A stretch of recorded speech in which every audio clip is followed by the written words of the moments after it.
Hello, everybody. Welcome to the Raw Life Health Show, and welcome. I have a special guest here today. I'm so excited about this guest.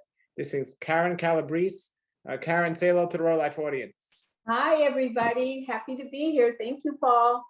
So Karyn has been eating a raw vegan diet for many, many years, and we're going to have that discussion today. So Karyn, I just want to tell everybody, when I got started eating a raw vegan diet, you were such an inspiration to me without even knowing it, because I was looking through a bunch of vegan magazines or vegetarian magazines, and I saw Karyn's Corner in the magazine, a little tiny article, and I said, one day I'm going to go there.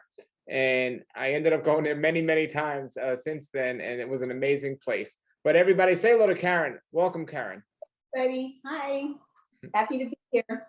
So Karyn, tell everybody how many years you've been on a raw vegan diet and what got you into it. Well, I've been raw vegan. I've been vegan for over 50 years, but I've been raw for about 40 years now.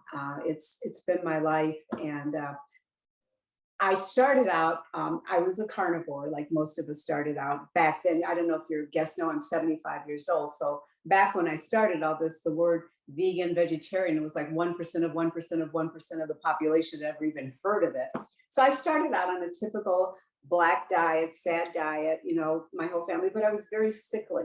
I was extremely sickly my whole childhood, and I had terrible skin.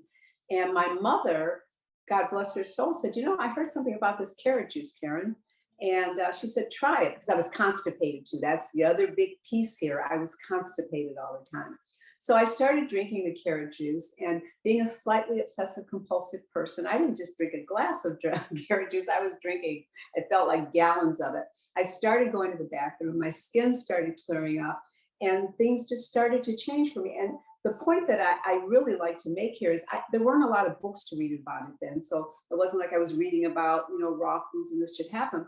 I believe what happened for me, because I was putting all this living food in my body. By the way, I want to throw in, I don't think anybody should just drink carrot juice. That was my beginning, much sugar. But I think that putting all of this living food in my body, I think it tapped into what we all intuitively know. We all intuitively know how to live, how to eat. We've just forgotten. And so I developed a natural repulsion to dead meat, to just food. And so I didn't all of a sudden say, oh, I'm going to be a vegetarian, I'm going to be a vegan. I just developed, I was drinking all this carrot juice, and I just developed a repulsion to it, the sight of it and everything. And I think that's a natural human condition, you know, to get there. But I think the carrot juice is what did it for me. And then I met Dr. Ann Wigmore. I was fortunate enough to meet her and come under her wing. And she used to go to Creative Health Institute here in the Chicago area. It was in Indiana and Michigan, I think. And I would go with her, and she would stay in my home. And it was just a natural evolution for me. But what I love about my process was the evolution. I went through bridges to get to where I am. I didn't just pick up a book and read and go, oh, I'm going to be a raw foodist, which I think is wonderful. And people today have the internet and all these things to find it. But I also believe that my evolution kind of helped me to stick to it all these years, because there certainly was nobody doing raw foods and plant-based and all of that back then, but there was no way I could ever go back. And so it was meant to be. I jumped on it, and fortunately I'm not by myself anymore. Sure. Well, that's great. Now, over those 40 years, did you eat mostly raw food, or have you been 100% raw? Or did you? I would say for the 40 years, I've probably been 95% raw.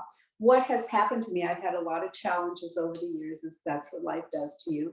And sometimes we don't even realize that we're looking for comfort. And I ate some cooked food, you know, during those times. But the beauty of that is it showed me where I needed to get again. Do you know what I'm saying? I didn't fall so deep in the hole. And I'll be honest with you, Paul, I think being raw, plant-based is all of that's important. But what I believe has carried my journey for so long and so consistently is that no matter what I was doing, I detoxed my body. I know cleansing and detoxing is the buzzword now. I learned it from Dr. Wigmore, and there's a million versions of it now. I say there are many roads to the top of the mountain. But I believe that the fact that I continued to cleanse and detox, no matter what I did, it kept me on the path to where I needed. Because even if you're eating perfectly. And at 75, I mean, I'll be honest with you, that's probably why I'm so hyped up. I'm on a fast right now. I'm doing my summer cleanse. I'm, you know, no matter what, I'm 100% raw, 100% plant-based. I don't drink, smoke, or do drugs, but I cleanse my body out 4 times a year without fail. And I think more than anything, that's what's kept me moving forward and kept me on the path, is that I cleanse and detox. So, you know, even if you're not plant-based or raw, I believe everybody should do it. So when you say you cleanse, what exactly are you talking about? Because that means different things to different people. Absolutely. For me, because I've done it for so many years, mine is a lot different than most people, I would say. I have evolved to the way I do it. I teach detox classes. I have detox classes online people can purchase and do. But, you know, what I tell people is find someone that is manifesting or resonating what it is you want to get from whatever you're going to do. You know, I wouldn't go to a bald hairdresser, although they're popular. I wouldn't go to a toothless dentist. I wouldn't go to a sick doctor, you know, a doctor with a lot of cancer in his family. I don't go to doctors, period. Anyway, I haven't been to a doctor in 48 years either. And I'm not saying everybody should follow that. I'm just very comfortable and confident in my own lifestyle. But so Dr. Wigmore resonated with me because she could do cartwheels at 87. So somebody can do a cartwheel at 87 and I couldn't do them at 12, I'm going to listen to. So I primarily follow her process of detoxification. It's wheatgrass, it's raw foods. And I don't think you should go from eating steak one day or even cooked foods one day and then fast the next day. I think you should follow a process of becoming raw and, you know, for a week or two and then doing it. So I kind of followed Dr. Wigmore's process. I went to Asia with my husband off and on for 15, 20 years. I learned a lot of things over there that I added to the process that I teach. But like I said, I don't think mine is the only way to go. I think there are many roads, but I think look at the person carefully, listen to the person carefully. And if they're resonating with you, then that's the process for you. Okay, so you mentioned you fast, you detox 4 times a year, and you mentioned fasting, you mentioned raw food, and you mentioned wheatgrass. So Yes. give us an idea of what you mean by 4 times a year you detox. What exactly? I'll do a different one. Well, what I do is well, for me, like, you know, you meet people now that say, well, you know, I'm not eating fish now, so I'm detoxing. You know, it has so many meanings to it now. For me, I call it sacred healing time. It's taking a time of the year because things change as, you know, the life changes, the seasons change where I live. So it's taking, okay, I just opened up a new business. I don't know if you know that. By the way, folks, it's 75. I'm opening up a new restaurant. I just opened up a spa. This isn't retirement time for me. I'm still opening up businesses. I'm still moving forward, marching forward in life. But I had about 3 or 4 years that were pretty stressful, you know, up to this point. I call them stressful, but it was really the universe saying, no, it's time for you to do something different. And so I started eating a lot more fruit than I eat. I started eating a lot of things that I don't normally eat because I eat very little because it was stress. And this is how probably meditating less. I was worrying more until I got control of myself again. So I would say that I'm doing a very radical cleanse right now that I'm in, and I don't even really want to talk about it because I don't think cleansing should be a competition or a challenge. I think it should be what you evolve to for yourself. If I say something today that resonates, maybe you start looking into some of the stuff I do. Maybe you know, there are other people around, and you formulate for you what's going to work for you. But I believe my class is the way I run my class. If you come to me plant-based already, then I have you go raw that first week. If you come to me eating animal products, then I have you go plant-based that week, you know. So it depends on where you're starting. And then after being raw for a week, and we do colon therapy along with it, because most people are carrying 6 to 30 pounds of stuff that they don't need in their systems. We start doing colon therapy. There's certain drinks and things that I teach you to make. I do have products. We use things like fenugreek seed and stuff to help balance blood sugar levels, because so many people are so far off the chart of how we were meant to be. So I kind of use little things. And then by the 3rd week, if you're ready, then we do a fast. And I have people fast for a minimum of 3 days because the body doesn't know it's fasting until after 3 days. And then, you go first and then you come back and I give you guidelines about where you may want to go. Um, and it may not be raw and it may not be plant based because your system has told you you need to do something else for a while, you know. But if you continue to do that 4 times a year, some type form of detoxing, your body will take you to new places because your body is designed to thrive, not just survive. It's designed to thrive. And you're thriving at 75 if you're still opening business, you're still taking ballet classes and doing everything I did in my 30s and 40s. And by the way, I've done no surgery or any what do you call fillers and stuff they're doing. I know I'm aging, but I'm not aging at the rate other people are. Yeah. When you say you put people on a 3-day fast, is that water fast or juice fast, or does it depend on the situation? Definitely don't. I don't believe in people starting out with a water fast right away. And my reason for that, and I think it's healthy, but I think you release so much that it can be frightening. I think it can be too much too soon. I'm a big believer in taking small steps instead of jumping over the cliff right away. Sure. But different work for different people. Sure. What I've And if learned, yeah. I do water fast, I juice fast for 10 days before I get to water. Okay. Okay. And over the years, have you done a lot of water fasting? Yes, I have. But like I said, I don't just jump right, even being a Sure. plant juice, and then because my body tells me it's ready to do it, not because my ego has said you're going to do a water fast. My body is ready. Sure. Well, I've learned there's additional things like the herbs and things you have to help assist people with their cleansing. But the body was designed to cleanse when we sleep and when we rest. And when we eat the proper food, we have a situation where we don't require as much sleep and rest, so we can actually get the amount of time we actually need. The people that are eating the standard American diet eat just so much they cut their healing short every night because they're not getting the proper amount of rest. That's something I've found. Slept for 4.5 hours for the past 20 years. That's what I was going to ask you. How much sleep do you get on a 4.5 hours, sometimes less. You need rest, but you don't need sleep. You need to rest. And that's what Victorious, you know who Victorious is. yes, yes. Feel very close. And Victor says to me, the only thing you need to learn, Karyn, is Shavasana, to slow down. But you need rest, but the body needs sleep to repair itself. The less repair, the less sleep you need. So I sleep 5 hours a night for over 20 years. I'm never tired. 4.5 hours. So do you ever get up with an alarm or do you just wake up normally? Never use an alarm. I wake up before the sun comes up, though. Here's the thing. We are in the circadian rhythms of the universe. We are designed to get up when the sun comes up, all right? And we're supposed to stop eating when the sun goes down. That's been one of my major challenges because especially owning restaurants, I can munch or whatever. But when the sun goes down, if you were in the jungle where we came from initially from some understandings, when the sun went down, you wouldn't be able to eat, right?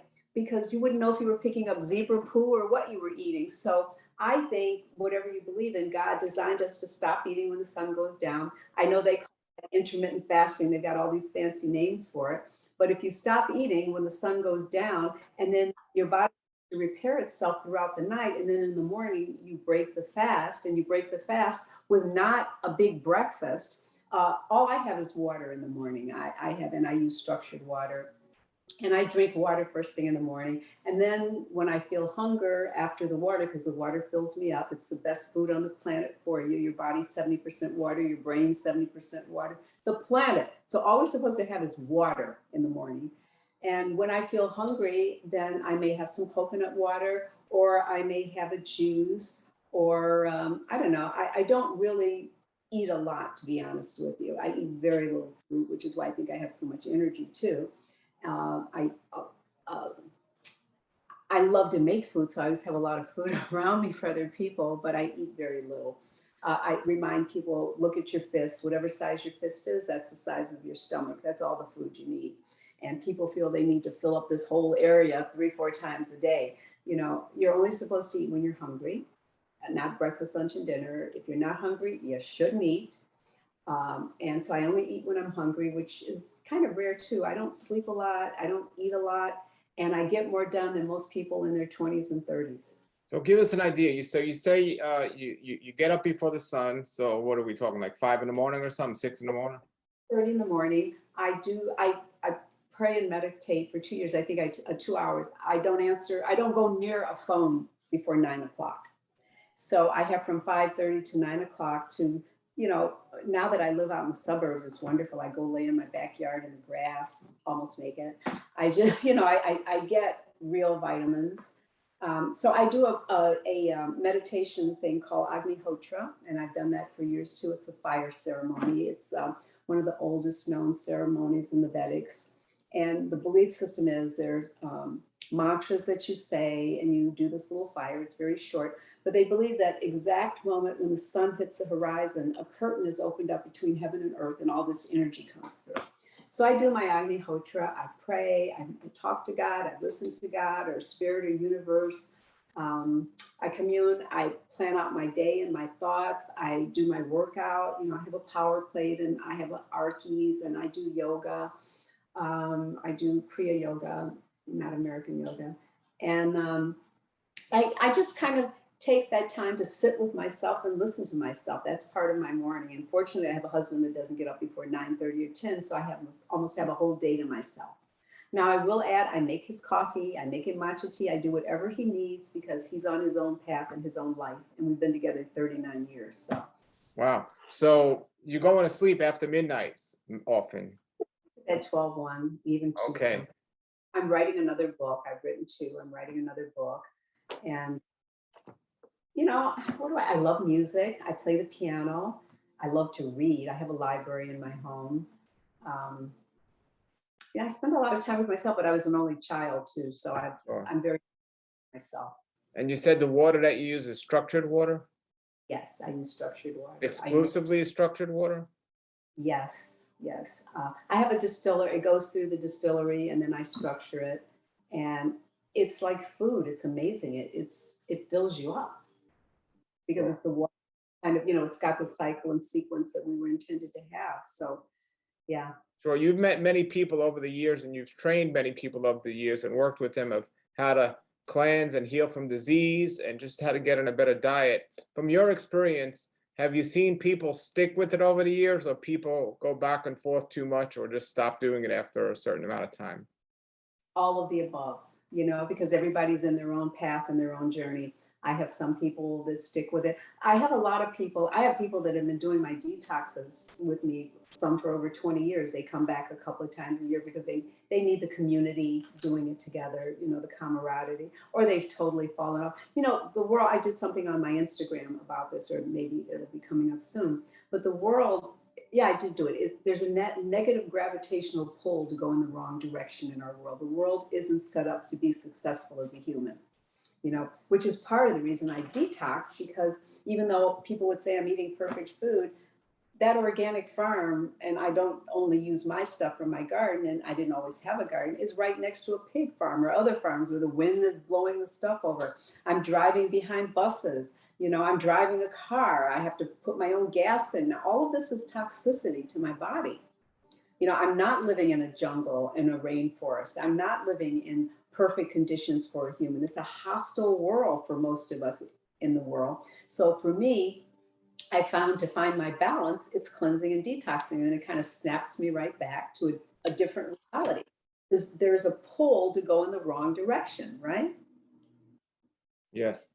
There's McDonald's and liquor stores and whatever all over the place. How many Jews, although it's becoming more popular, but it doesn't add. There's no commercials on TV for what we do necessarily. Sure. And what about supplements? Have you taken supplements over the years? Do you take any supplements now? Line of supplements, absolutely. I'm in my spa and I'm afraid to move this. I could show you, but most of my supplements, I do a lot of green stuff. I have a spirulina. I'm very big on digestive enzymes, and even though I'm raw, I take enzymes with my food. I'm big on enzymes. In my classes I teach, I use quite a few because, like I said, we're living in hostile conditions, so you have to do some extraordinary things to catch up or balance out to a degree. So I believe vitamin C, vitamin D, zinc. There's certain things that I think people can. Well, my husband is 79 now, And my husband is Jewish, and he's not going to give his locks up. You know, he's not going to give certain things up. He doesn't bring it in our house. He doesn't bring any animal products in our house. But so I give him vitamins every day. And I'm going to tell you, he doesn't need Viagra. He doesn't need Cialis, and he's 79 years old. So depending on what your lifestyle is like, I certainly think you can use help. And I take certain things, like I use spirulina powder. Here right on my desk, I use these like as a little snack. I have chlorella in a little container instead of candy, you know. So I use them to help bring balance to my life because I'm living in uncomfortable conditions as a human being. Yes, well, eating a raw food diet, this means many different things, and there are different people that do it different ways. And I often interview people that do it different ways. So some of them believe in something called a natural hygiene lifestyle, some of them the Hippocrates lifestyle, and some of them are more fruitarian lifestyle. So what's your opinion about these different ways of eating? Let's say fruit, example, how much fruit do you eat? And do you think Yeah, people overdo it, or it doesn't matter? I feel there's a problem with the fruitarian lifestyle. Maybe these 20-year-olds doing it, maybe it's okay for now. But here's the deal. The fruit isn't the way it was when we were created. Okay, it's way sweeter. It's not the fruit that God originally put on the planet. All right. And then when you ate the fruit, you didn't go to a supermarket and get it. You had to climb up a tree, or you had to walk. You had to use the energy in your body to need more of that kind of energy. And I think the lifestyle of most people isn't conducive with being a fruitarian. Now, I shouldn't say that for everybody, but I'm saying that I did a live on this, and I had a young girl get very angry with me. And she said, there's a guy 75 years old, and he's climbing trees to get his fruit. And I go, yeah, he's climbing a tree. He isn't driving to the supermarket. You know, it isn't being delivered by Instacart. You know, he's using energy to get more energy. So I think it depends on your lifestyle. I have gone through, and I have a sugar break that class that I teach also online, just to give even the fruitarians a chance to see what it feels like. Because I did 6 months without doing any fruit or anything. And I like to say, when I was a carnivore, I went to vegetarian. I thought, oh my God, I went from vegetarian to vegan. I went, oh my God, I went from vegan to raw food. I thought I could walk on water. And I did 6 months with no sugar at all, except I had tomatoes and red pepper. That's a fruit too. But that's all I allowed myself. And it was like going another whole level. Have I stayed there? No. But I go back. And when I'm fasting, of course, I'm there because I'm not doing any kind of sweet juices. But for me and what I've learned and the people I've worked with, I think being a fruitarian, it's, you know what, but it's a great step if it gets you there, you know, if that resonates with you, but I don't teach it. I know the natural hygienists don't believe in any grains or anything. I could name you a fruit that I know of that look pretty old and they're staying away from it, but you know, I don't want to go into that. So it doesn't look like it's serving them, because everything out here is showing what's going on internally. Everything on your face is showing on what's going on in your body. But I say the grains of today, the way they bastardize them, yes, there's a problem. But they found wheat seed in Tutankhamun's pyramid, and it's sprouted. I think it's a perfect food, sprouted and raw. And so I do grains, you know, I sprout them and eat them raw. So I don't follow that part of it, you know. So, but what I think people have to do is they have to use their bodies as their own laboratory too. If something resonates with you and you want to try it, then go for it. But pay attention to what it's doing to you. Don't just talk about it, see what it's really doing to you. Sure. Sure. Okay. And what about your blood work? Do you get your blood work checked? I haven't, you know, I have no idea what the medical profession would think of me. A couple of times as a joke, you know, when you go to health fairs, they have the people that do your blood pressure and stuff. And I'll go and have, you know, just for the fun of it, because to see the shock on their face, it's like, oh my God, you know, is she alive? Do you have any energy? Because my blood pressure is so low compared to the chart. And that's the other thing, whatever they're doing, you're on the charts of what the rest of the world is. They're going to compare you to that. I haven't lived the way the rest of the world. I should amend that though, because when I've broken bones, I have had to go to a doctor. But I can't tell you, I don't even know my blood type, to be honest with you. It's probably alien. I don't, I just don't put a lot of, and that's just me. I don't put a lot of basis in science for me. And I'm not saying it should be for everybody, because I believe I intuitively know what's right for me. But that's because I've spent the time learning about me, putting as much of what I feel is the right thing. So I intuitively make my choices, but I don't think that's for everybody. So I So can't work. so if somebody comes to you and they tell you they feel great and they look great, but their blood work isn't that great, do you tell them not to listen to it, or do you tell them they need to supplement? Like, do you even consider blood work if they're feeling and looking great? Or Well, first of all, I think no matter who you are, you need to make some changes, do some detoxing or something, so they can tell me. I mean, I tell, when people say, well, I don't sweat or I don't get sick, well, you're a walking time bomb, because the body is going to cause and effect. The body is going to react at some point. But I don't get many, I get people, most of the people that come to me, I've worked with people this year, we had a guy with stage 4 colon cancer. We work with people in all different stages. Most of the people, you may see them socially, they go, well, I'm just fine, I don't need anything. Then I go, great, good for you. I don't argue with people about their choices. sure. And how old was Ann Wigmore when she passed away?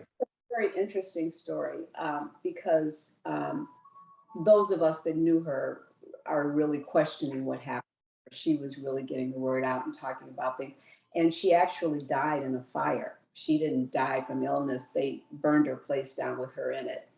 She was upstairs. And so I don't want to go into that because there's too much going on in the world that I don't want to say, but I don't think she died from an illness.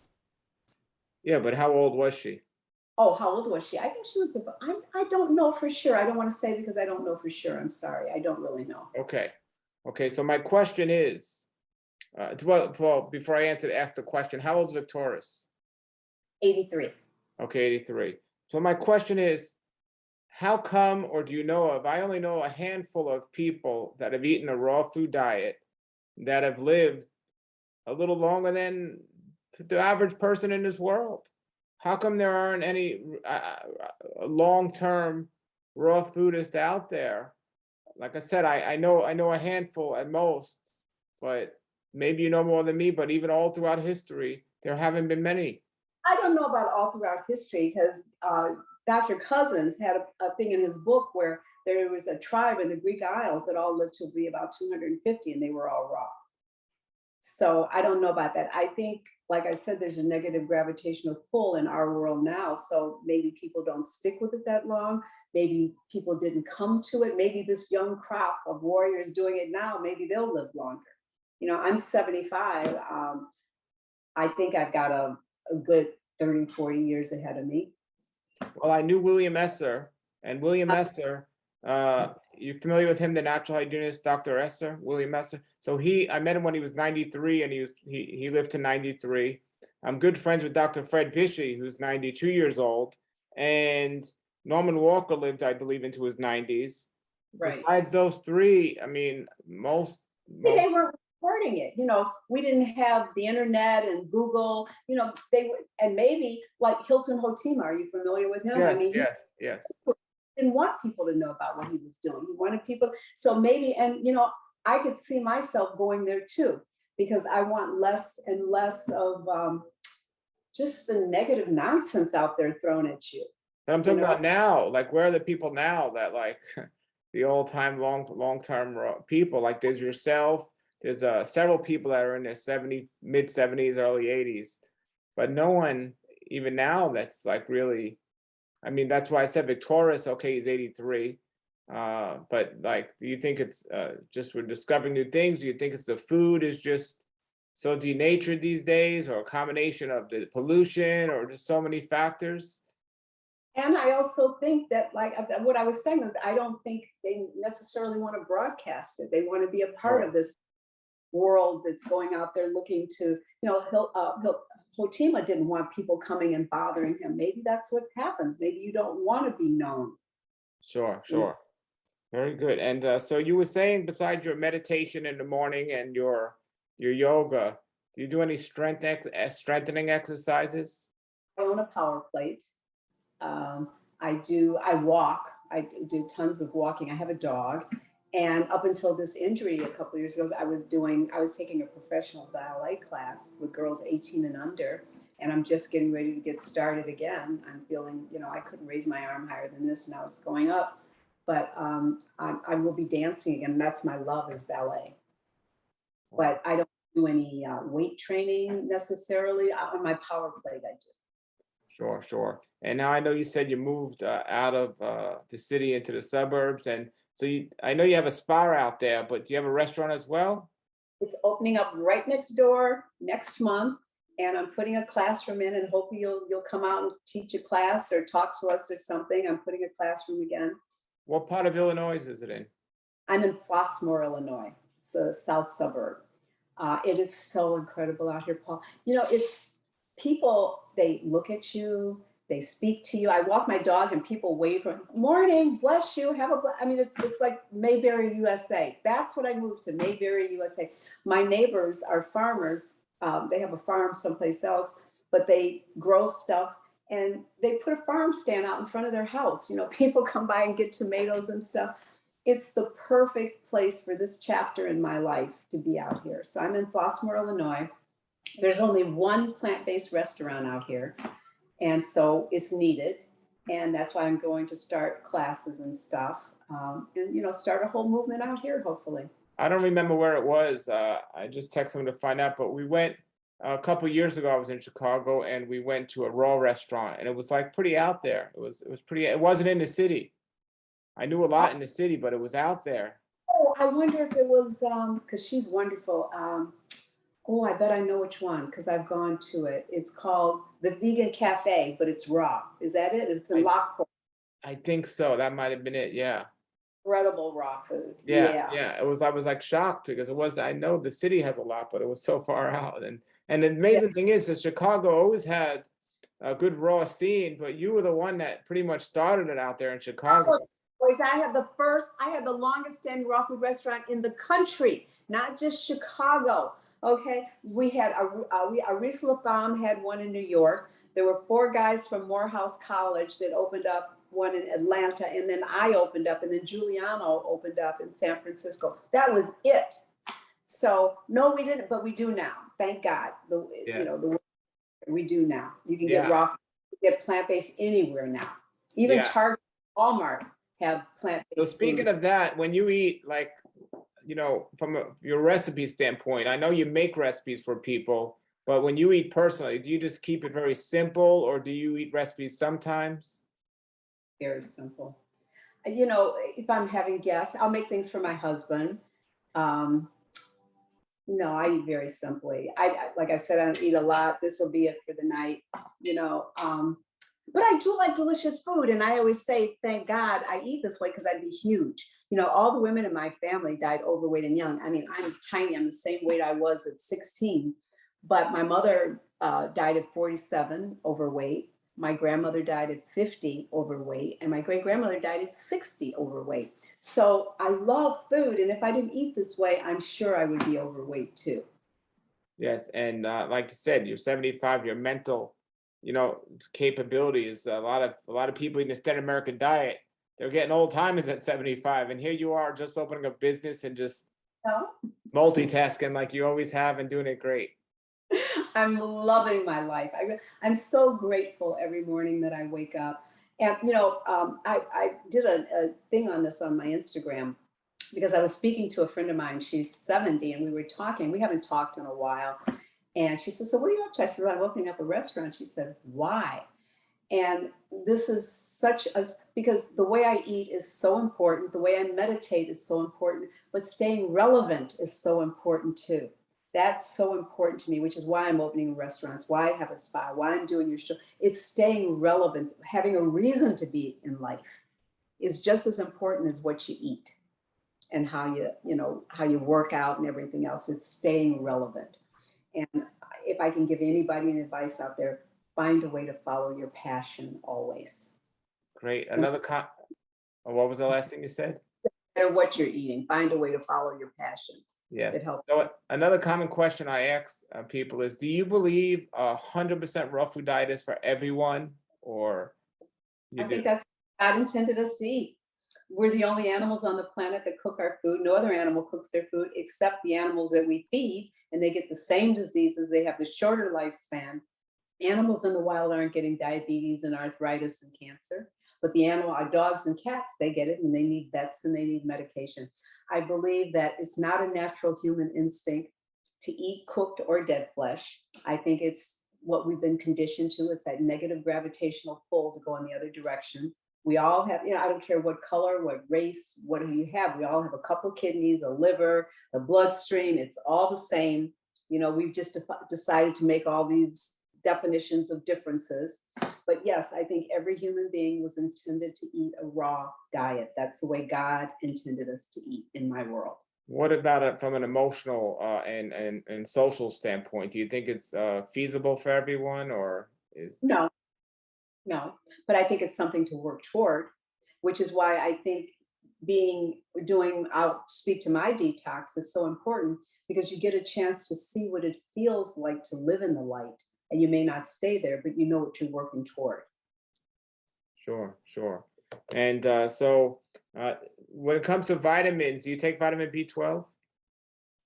I eat a lot of fermented foods, whatever I mean, I do have fermentation every day, and I'm real big on, we make Rejuvelac and sell it. I'm very foods, but I know everybody doesn't. And so if you're not doing that, then you should take B12, in my opinion. Okay. And what about essential fatty acids? Where do you get those from?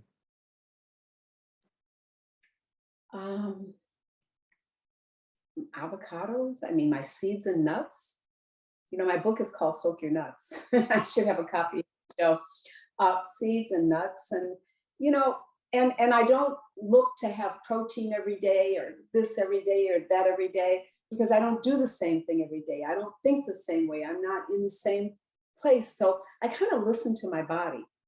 And that's the other beautiful thing about cleansing and detoxing, because for me, it's about breaking down those layers to get to what we intuitively know. We're born knowing how to take care of ourselves. We're animals, we're instinctual animals. We've just forgotten, and the world has taken it away from us too, the world lifestyle. So I don't look to say, oh, did I get my B12 today? Did I get my this today? I just eat what I'm led to. Sure. And I haven't been in 48 years, Paul. I don't know what illness is. I'm a little clumsy. I fall and break bones, and it's not from osteoporosis, because they did test me for that last time. It's because I'm so, fast running. And I looked up online metaphysically, because I've broken a lot of bones from 12 years old on. And Louise Hay and a lot of metaphysics believe that breaking of the bones is because you're living in both worlds and you haven't learned to mesh them together comfortably. So I'm working on that so I can stop breaking my bones. But, I live very instinctually, and I think we all can do it. We just have to learn to trust that. Now, how many children do you have? I have one living child, and my son passed away at 38. My daughter is 51. And my son had a son who's now, so I have a 25-year-old grandson, and he just had twins. So I'm a great grandma. I'm not just a grandma, I'm a great grandma. Wow, wow. And Yeah. So does your daughter eat healthy? Did you bring her up eating healthy, or? Kids were both brought up plant-based, vegan. And at 13, my son had his first hot dog, not in our house. It was very difficult for my kids in the 70s, because it wasn't well known like it is. They used to hide their lunches at school. It was hard for them. And so my son, of course, rebelled. But what I used to do with my kids when they were smaller, say, kindergarten on, I used to give them a week off from school for staying healthy. So for the semester, if they did everything mommy said and stuck to it and didn't eat all the stuff and they stayed healthy, then they got a week off from school. Because you see, we reward people for being sick. My team members, my staff knows, don't ever call me up and say I'm sick. I'm going to say, oh, by the way, I do oil of oregano every day. That I said, I'll tell you, come in, do a colonic, do some oil of oregano, give a hyperbaric chamber. I'm going to tell you to do something. But if you say, hey, Karyn, I just don't feel like looking at you or listening to you today, I want to stay home, I'm going to go with that, because we reward people for being sick. So I would give my children a week off from school for staying healthy. For the semester, I'd write a little note to the teacher and we'd watch cartoons and eat popcorn because we weren't raw then. My daughter was brought up plant-based. She kind of went out on her own and tried other stuff, never beef or chicken, but she ate some fish and some eggs, and she ended up with some challenges. I'm not going to discuss her business on a podcast, but she knows the difference, and this is her life, and she has to find her way. What does Cahill Cabran say? They're not here as our property. They're here to pass through us and see where they go. Sure. Wow. Well, you certainly have made an impact in this world and in my life. Like I said, when I was reading that magazine and I saw Karyn's Corner, I had it on a bulletin board. I was 19 years old. I said, for that, we met at that fair. yes. We met briefly. You came in and you were doing, I think, your first lecture there. Yes. Yes. Right? Yeah. It was about this book. It was about the raw life. Yeah, you had just done that. I met you there. I was getting an award, me and Dr. Cousins, because of the Golden Branch Award, and I met you there briefly, and then you ended up coming to my restaurant afterwards. I remember. Yes, I've been there many times to your restaurant. I loved it, and yeah, it was great. Now I remember, was it back in the day? Were you working with Charlie Trotter, or was that separate? Because I know it was Yes. Did he learn from you or something? No, he actually learned from Roxanne Klein. They did together. And her husband knew him already, but he lived like almost right across the street from my restaurant, my second one. So he used to eat there all the time. And for my birthday, he would do a special raw meal for me, and I'd go to the back kitchen, and but he didn't. His wife actually took my class several times, but Charlie was just an avid raw food fan and an incredible. He's deceased now, but an incredible human being anyway. So no, he didn't learn from me. He teamed up with Roxanne Klein. Yes, yes. Well, I can't wait to get back there and see you and see your place. And I want to recommend. Trip out here for me, Paul. After all these years, show me some respect. I'm 75. Get your booty out here to my new restaurant. Okay, when we open up, you'll get a special invitation. Well, keep me updated, but I want you to keep everyone updated. I'm going to put your link below this video, so all your social media and your restaurant information and everything. So everyone, go below this video in the description to check out Karyn's social media and everything she's got going on there, and get to a restaurant if you want to taste raw food. I mean, she's been doing it a long time. But I'm going to throw in my spa, because it's not a typical spa. I have hyperbaric chambers. I have ozone bathing. I have infrared saunas. I have colon therapy. The hyperbaric chamber to me is one of the most important things right now, because when man was created, the oxygen levels were like at 38%. After the Industrial Revolution, 22%, and we're living in the teens. All viruses, I don't care what name you give it, from COVID to whatever, are anaerobic. They can't live in an oxygenated environment. So you're not getting it from the air. And if you're not eating raw like us, you're not getting it from your food. So you're susceptible. Cancer doesn't like oxygen either. It's anaerobic. So I have hyperbaric chambers. I have ozone bathing. They have 20 documented cases, 20 million, I think. No, 20,000. I don't know. The numbers skip me. Documented cases of people healed with AIDS and cancer with ozone therapy, the third molecule of oxygen. So I have that. I have infrared saunas. You sweat out the poison. And then I have colon therapy, where we pull it out of your booty, and you can see all the stuff that you've been eating all year that you weren't meant to eat. And we have massage. So the spa is open right now and running out here in Flossmoor. And we're selling our product, but the restaurant should be open by the end of July, I'm hoping. People say, when's the restaurant open? I say, I'll give you my contractor's number, ask him. But your spa is open now, so the link is going to be below the video. Everyone get there and check it out. Now, do you have some raw food snacks at your spa? No, because I don't have a kitchen, and the city watches. I do have, though. I have my chocolate sauce, because I outsource it someplace else. It's like Nutella. It is, you'd swear you're eating Nutella. And I have some YouTube recipes up how to use it with other stuff. By the way, if you follow me on Instagram, that's my joy. I love Instagram. I'm not a social media, but I do love my Instagram. And I do lots of stories and things on there. And I do recipes, and I make up food. I put my recipes up from my books on there. And I also have a YouTube channel where you can buy the book to get the recipes, but I've done them all for free on my YouTube channels. Now, you told us you're writing a new book. What's that about? Me. You know, it's I've had 75 years of life experience, and well, you know what it's really about? It's about how I got to where I am and setting the intention in different ways I've set up my life to do it, the struggles that I've had, the joys that I've had, and maybe just like a little roadmap for people to look at, not to follow, but maybe they can see themselves somewhere in it and what I use to pull myself out of it.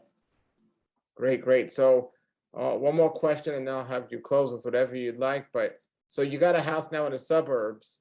And this is the first time you lived in the suburbs? Well, no, I brought my kids up in Evanston, which Okay. was northern suburb. It was a lot I'm different. familiar with Evanston. Okay. So where you are now, do you have a nice backyard? Oh, I wish, if you go to my, I have, that's what's beautiful about Baltimore, because you get so much land. It's like a little. So you have a good backyard. So are you growing stuff? I sure am. I have raised beds because when I moved there, there were no weeds, so I knew the soil wasn't right. But excuse me, I'm in my 3rd year and I got dandelions growing that I grow up and grab and put in my juicer with the other stuff. I'm growing kale and peppers and spinach, and mainly what I juice. I don't do a lot of stuff, just what I juice and use. Yes. Yes, yes, yes, yes, yes. Yes, that's great. That's great. All right. So in closing, what else would you like to share with everybody? You know, because there's so much urgency and challenges and contests out there, I just want to let people know, clean yourself out, get a good detox from somewhere, and follow your own inner guide, because we all know how to take care of ourselves. We just have to remember it's there. You're born knowing. And I always like to remind people that if you don't take care of your body, the most magnificent machine you'll ever be given, where are you going to live? That's it, Paul. All right. Well, thank you, everybody. Go below the link and check out all of Karyn's social media and all her information. And she has so many videos on YouTube, and people have interviewed her a lot, and she has great information. Thank you so much for joining me here tonight, and we look forward to coming back in. Everybody, post your questions below, and thank you, and have a blessed night, everybody.